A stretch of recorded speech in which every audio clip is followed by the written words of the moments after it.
We are taking the LX on a little road trip down to St. George, Utah. For us, it's about a 3-hour drive each way, so it'll be 6 hours total. And I'll just let you guys know all the important stuff, how comfortable the car is, how quiet it is, what the fuel economy ends up being, and of course, if we have any issues. Hopefully we don't, we haven't even left yet. But yeah, let's get into the road trip video.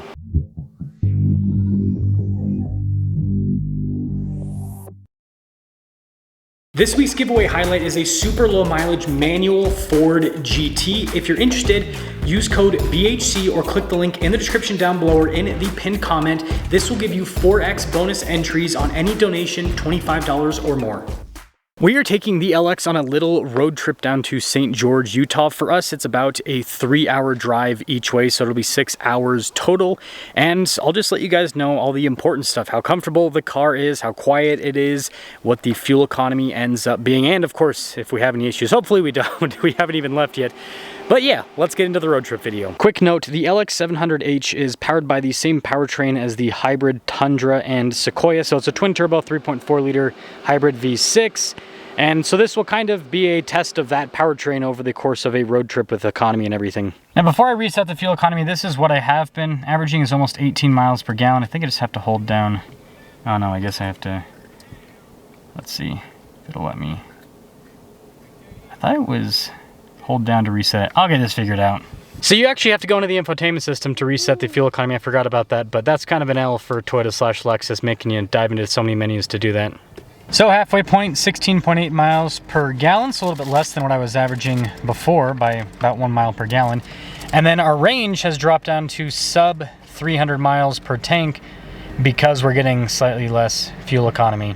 I'll give you guys a little POV to kind of show some driving, but yeah, the legroom up front, I mean, it's not the worst thing ever, but my knee is kind of against this part right here and then also against the door. They do have a little bit of padding, which makes it somewhat better, but it is kind of obnoxious that you have so little legroom. I don't think I'd be so critical of the LX, but it's 200 inches in length, and so it's crazy that the interior feels as small as it is for how big the overall vehicle is. There's a little show of the driving. The GoPro view is probably going to be kind of awkward because, again, I'm so close to the steering wheel. I normally actually have the steering wheel probably about right here, roughly, but I actually have retracted it all the way back so that my arms aren't like bunched up because the seat's obviously moved quite a bit closer. But suspension's super comfortable. Noise insulation, again, you've got double pane windows all around in this, so it helps out a lot. Other Toyota models, depending on what you get, can have double pane just for the front. The LX is the only one that I've seen that has double paned all around. A lot of the, just canceled it for some reason. Weird. There we go. A lot of the Tundras and Sequoias that I've seen don't have any. Like, it's all regular glass. You're gonna get quite a bit more tire noise, quite a bit more road noise than what you guys are hearing here. In terms of noise, I mean, I hear a little bit from the tires. Again, I've got those more aggressive all-terrain tires, but they're Nittos, they're still pretty quiet. There's a little bit of wind buffeting up top in it. If you actually open up the sunroof, you can hear kind of some wind up above, but with the sunshade closed, it insulates it pretty well to where you don't hear any noise on the sunroof side of things. And that's one thing that I like about sunroofs like this that are not panoramic, because the panoramic sunroofs have just a thin shade, and so you get all that wind noise up top. But this has like an actual thick little panel that covers up the sunroof, so it makes it so that it's not as, you don't really hear it. You don't really hear the noise, which is nice. Now I'm getting like 17 miles per gallon. So the fuel economy has actually been pretty good. And here we'll pass this, the truck's crooked. It's got like a tilt. I haven't seen that before. Now, I'm actually gonna go out of adaptive mode, show you guys the RPMs. Those of you that drive down to St. George will know the flow of traffic can go pretty quick at times. And I've been keeping up with the flow of traffic for the most part. This, obviously, while I'm filming, we're gonna be, you know, taking it easy. Let's leave it at that. With this going at the flow of traffic, I have not, other than getting onto the interstate, I haven't gone above 2,000 RPMs. It just hovers between like 1,500 to 2,000, less than 2,000. And even up steep inclines where it's going from some of these little well, on the freeway will go from 5,000 to 6,000 feet elevation relatively quickly. And even on those steep inclines, it's just hovering at 2,000 RPMs. It has so much torque. And that's the thing I do like about this new hybrid iForce Max. In this version, just like what you have in the Sequoia and the Tundra, it's 583 pound-feet of torque. This does have a little bit more horsepower, 457. I don't really feel a difference. It might feel a little bit quicker, but not that much. But yeah, I will say the torque it's there. Like the difference that I think might be a good comparison for you guys to know, the 200 series Land Cruiser on the same type of terrain, it has to go up to 3,000, sometimes 3,500 RPMs, which isn't crazy high, but it does have to go up to slightly higher RPMs to get up those steeper inclines. And so this, it feels like it's not struggling at all. The 200 series it's smooth. It doesn't really feel like it's struggling, but it is having to work a little bit. So there is a bit of a difference in terms of the overall power, I would say.